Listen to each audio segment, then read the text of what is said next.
Let's be real for a second. Some women don't come into your life to love you. They come in to test you, to see how much of yourself you're willing to give up to keep them.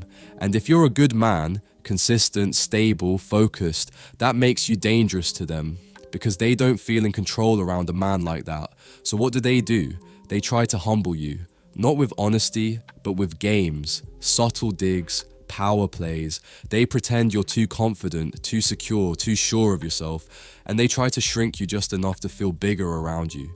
And if you're not careful, they'll succeed. But today, we're gonna break that cycle, because once you see it clearly, you'll never fall for it again. Point 1. She wants to feel bigger by making you feel smaller. It starts subtle. She laughs at your goals, dismisses your opinions, makes fun of your habits, not because you're wrong, not because you're weak, but because your presence threatens her comfort. See, some women aren't looking for a strong man. They're looking for one who feels weaker than them. That way, she gets to feel important, she gets to feel powerful, and in her world, your growth becomes her threat. So she jokes when you're serious, she distracts when you focus, she doubts you, not because you're lost, but because you're getting closer to your purpose. And if you let that energy stay close, you'll shrink yourself just to keep her comfortable. That's not love, that's emotional sabotage disguised as attention. Point 2. Her tests aren't just random, they're calculated power moves. When she pulls away to see if you chase, when she brings up another guy just to watch your reaction, when she pretends to be distant right after you open up, that's not confusion, that's strategy. She wants to know, how much can I poke at him before he breaks? How far can I go before he folds? Because if she can control your emotional state, if you react, panic, or beg, then she wins. She knows she can keep you off balance and on a leash, but the day you stop reacting to her games, the day you don't chase, don't argue, don't even flinch, she realizes the leash is gone. Now she's the one uncertain. Now you're in control, and the power dynamic has shifted. Point 3. Some women don't want love. They want worship. There's a difference between loving someone and putting them on a pedestal. She doesn't want to be chosen. She wants to be chased. She doesn't want a partner. She wants a fan. And if you start treating her like a celebrity in your life, if you revolve your worth around her validation, if you constantly prove your devotion, she won't love you more. She'll respect you less. Because now you're not a man. You're an audience. And the moment she feels like she's above you, she starts looking down on you, criticizing your efforts, ignoring your boundaries, laughing at your needs. You think you're being romantic, but to her, you're being replaceable. Point 4. If she can't inspire you, she'll try to interrupt you 1.2 minutes. When you're locked in, building your body, your income, your peace, that's when she gets loud. She starts asking for more attention, complains about your discipline, says things like, "You've changed," or "You're so distant now." No, you're not distant, you're focused. And she doesn't like it because in her mind, your ambition is a sign that you're moving away from her toward a life that no longer revolves around her mood swings. And instead of rising with you, she'd rather slow you down, not because she hates your success, but because she fears it'll expose her lack of effort. A woman who loves you will motivate you.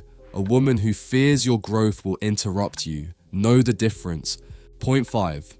Your discipline is what truly scares her. It's not your body, not your money, not even your silence that shakes her. It's your discipline, because discipline means you can walk away. It means you don't need to argue, beg, or prove yourself. It means you don't need her to feel whole, and that terrifies someone who feeds off your attention. That's why she pushes your buttons. That's why she tests your limits. She wants to see if she can shake your foundation, but if you stand tall, if you don't take the bait, she starts realizing something powerful, that you're a man she can't manipulate, a man she can't control, and that's when her fear becomes respect, or she leaves. Either way, you win. Point 6. If she can hurt you and you still stay, she'll never respect you. You think staying through her mood swings makes you strong, that forgiving every disrespect proves you're solid, but to her, it shows weakness, because if she can lie, lash out, flirt with other men, and still come home to your loyalty, then your love has no weight.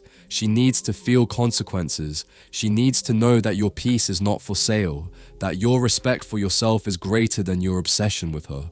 The moment you stay after she crosses a line, you've taught her that lines don't exist, and she'll never take you seriously again. Point 7. She wants you to doubt yourself, so she can feel superior. Every backhanded compliment, every sarcastic jab, every "are you sure you can handle that" comment, it's not just banter, it's strategy. Because the moment she can make you second guess yourself, she creates dependency. Now you look to her for approval. Now you hesitate before making moves. Now her opinion weighs more than your own gut. And that's exactly what she wants, to be the center of your confidence.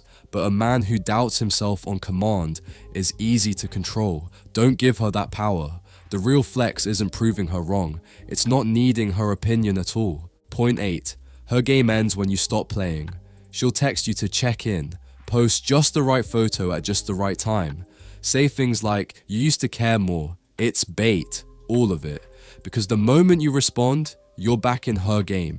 And the only way to truly win is to stop playing altogether. No explanations, no long messages, no chasing closure, just distance, just silence, just peace. Because she doesn't want to fix things. She wants to own the dynamic again. Don't give her that. Let her sit in the silence she created. Let her miss the man she couldn't humble. The greatest threat to a woman who plays games is a man who finally learns how to stop playing. The moment you stop defending yourself, stop chasing, stop proving, stop breaking yourself into pieces to be loved, you become untouchable. And that untouchable man, he's calm, he's disciplined, he knows who he is, and he never begs anyone to see it. So let her talk, let her mock, let her misunderstand your silence, because one day she'll realize she didn't humble you, she only exposed herself, and by the time she figures it out, you'll be long gone.